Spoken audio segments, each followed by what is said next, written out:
in terms of legislative accomplishments, that is, introducing bills and then getting them passed and getting to the stage of royal assent where the Governor General signs off on them and they effectively become law. In the time that Mark Carney has been elected Prime Minister back in April, only 4 pieces of legislation have passed.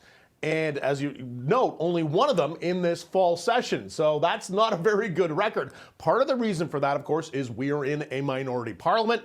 Liberals don't have that majority power to kind of force through their legislation. But a lot of stuff has really been hung up in this process, including, remember Bill C-2, which was the Carney government's attempt to kind of strengthen the Canada-U.S. border to appease Donald Trump. Remember, we went out and bought $1 billion worth of helicopters and all kinds of other measures designed to make the border tougher and crack down on the smuggling of fentanyl as well as human migrants crossing the border illegally in order to convince Donald Trump that we were dealing with this and maybe get him to reconsider those so-called fentanyl tariffs, the first round of tariffs that he imposed on Canadian exports to the United States. But there's other pieces of legislation that are also hung up in this process, including the bill that would actually implement the federal budget. Now, the motion that would actually act on that, we saw the drama about that. Remember, that just narrowly passed when 2 MPs each from the Conservatives and the Liberals decided not, Conservatives and the New Democrats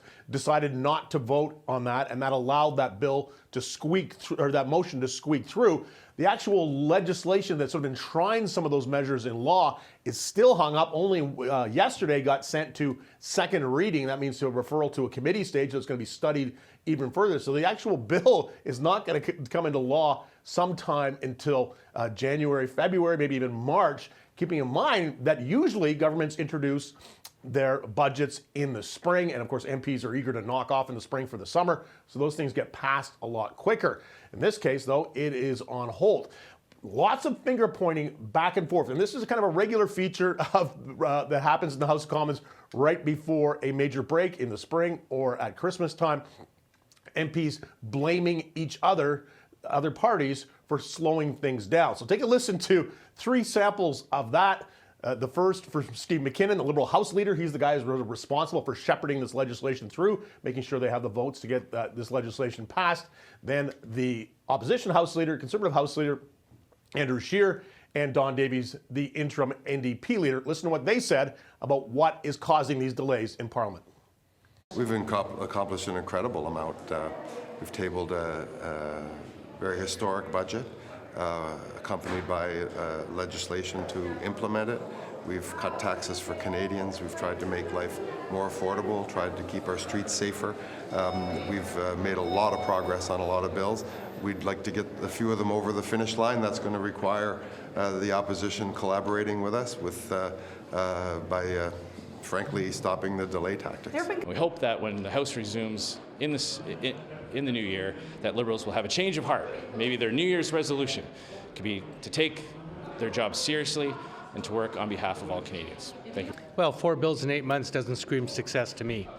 So the answer would be they're not as successful as they could be because, again, they've been very slow to realize that they don't have a majority. You can't get anything done, nothing, in this House of Commons unless the Liberals have the support of another party. So in order to get that, they have to do a better job reaching across party lines and working together to obtain that support. Now, according to the parliamentary calendar, the House of Commons is supposed to shut down tomorrow, but MPs very likely to vote this afternoon to adjourn today, a day early, to get home before the weekend. Who doesn't like a long weekend? Well, MPs certainly do. They're going to take advantage of this. And then they won't be back in Ottawa on Parliament Hill until the 26th of January, a very long break. And then after that, who the heck knows? It's going to be an interesting year coming up in Canadian politics. We could potentially, because we were in this minority situation, that's just narrowly in minority, we could potentially be into another election campaign, maybe in the spring, maybe in the fall, or possibly there'll be more floor crossings, and the Liberals can find a way to kind of patch together an effective governing majority in the House of Commons. All this, Alan, completely up in the air. Tune in back in late January.